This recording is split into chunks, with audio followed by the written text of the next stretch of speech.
done has shown us time and time again that the single most complicated and challenging aspect of building measurement systems for our customers is getting the hardware connected and validated and making sure that sensor connections are appropriate. And they spend the least amount of their time actually implementing the engineering IP that they're looking to put into the application. Now, hardware integration has always been first class inside of LabVIEW. We've always seen in our survey data with our customers that hardware integration and our ability to connect and automate instrumentation across the entire industry is a reason that they continue to come back. One of the things that LabVIEW NXG introduces for us is the ability to bring that hardware integration and visualization inside of the product. And so we have put hardware front and center. Now what I'm going to do for you in my demo is I have a CompactDAQ chassis connected to some accelerometers hooked up to a fan. And we're going to generate some vibration data and collect it inside of the software. Fairly straightforward demo, and what we're going to show you is how we're simplifying these common tasks that our customers will go through. So the first thing that I'm going to do is you see the CompactDAQ chassis actually represented inside of the software. And not just as a tree menu, but visually represented inside of the software, providing confirmation of the hardware that our customers are using. Now, Shelley mentioned the modularity of our software and the advantages that provides with the plug-and-play nature of the modules. So as I dive into the chassis, I see each of the individual measurement I/O nodes represented inside of my screen. Now, of course, we want to do a vibration measurement, so I'm going to select our sound and vibration monitor. And this is an area where we have brought all of the hardware configuration, pinouts, documentation, and brought it inside of the software. Right here from inside of LabVIEW, I can access detailed pinout information to validate that my sensors are connected to the right grounding channel, that my cold junction computation or my thermocouples are wired up correctly, and any other type of sensor excitation. But for our users, the first step is often just to make sure that we're getting data correctly. So I'm going to open up a measurement panel where I can see live data streaming in from my hardware right away. I'll set the scaling so we can get a better look at the data. And here I'm just going to provide a couple little vibrations on the stage. The show will be in a few minutes to validate that the data is coming in correctly. So right away I can see that my data looks like it's coming in right. Now often once we validate that our data is coming in correctly, the next step is to analyze it. We need to get to the insight or the decision that we're looking to drive. So what I'm going to do is record 5 seconds of control data. So this data would represent what our standard pump motor alignment that we're testing would look like, running in a steady state of health. And you'll also notice when I did that recording, this little window popped out, and the data that we're recording is being integrated and stored inside of LabVIEW.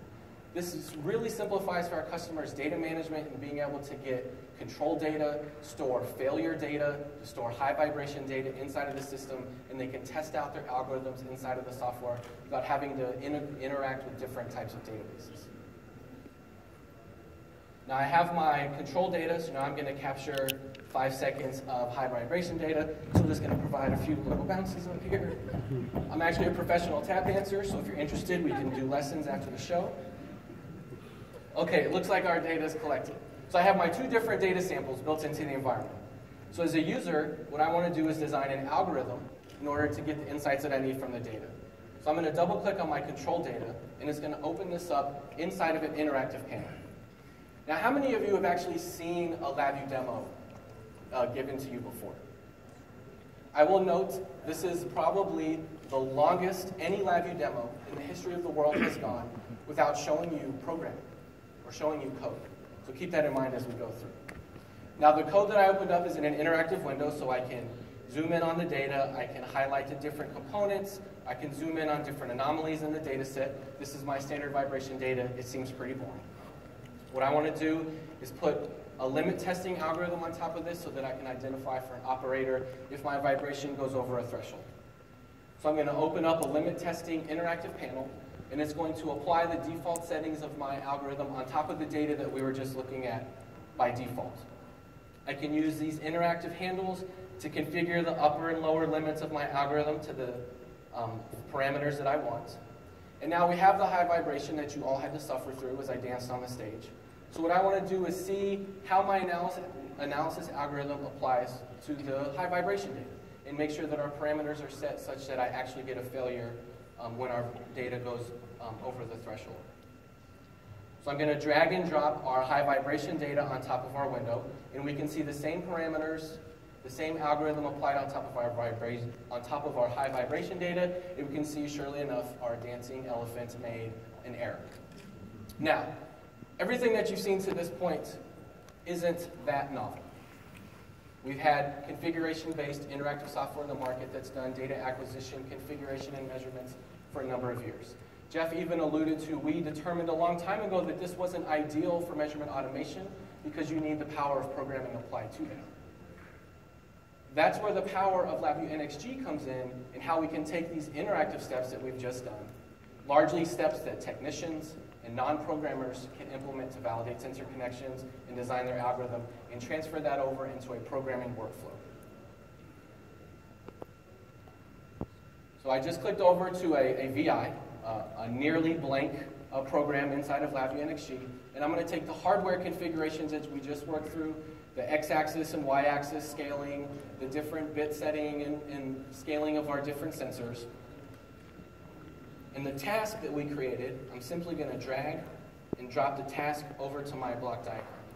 Now you'll notice right away it's not just the sensor configurations and the parameters that are pre-configured for our users, but we pre-appended the proper measurement IP inside of the product to do the measurement. Whether we're doing a long waveform acquisition or a single point measurement acquisition, the information provided during the interactive flow is transitioned over onto the programming workflow for our users. And then it's not just the measurement, but also the analysis of that data, where our users are designing through the interactive workflow. So now I'm going to jump back to the panel that we looked at. And as I was configuring the different parameters, what we were doing behind the scenes is configuring a measurement node that's going to be on the block diagram. So if I, again, change one of my upper or lower limits, you can see the value changing in the measurement node. And so now our users can simply copy the clipboard, come back over to their block diagram, and paste that down. And so now I simply need to draw a few wires. We'll wire our measurement data into the analysis node, our output into our Boolean on the front panel. And now with the power of graphical programming, I simply drag a while loop around our measurements so that we can repeat them, connect our code, and we can run the VI.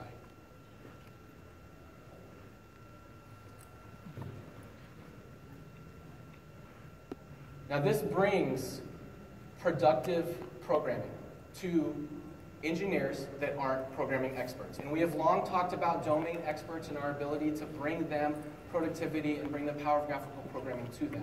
And this is a very critical step as we bring their domain expertise, the areas of medical research, automated testing, industrial machine design, and we bring them the tool that they need to tie these different components together.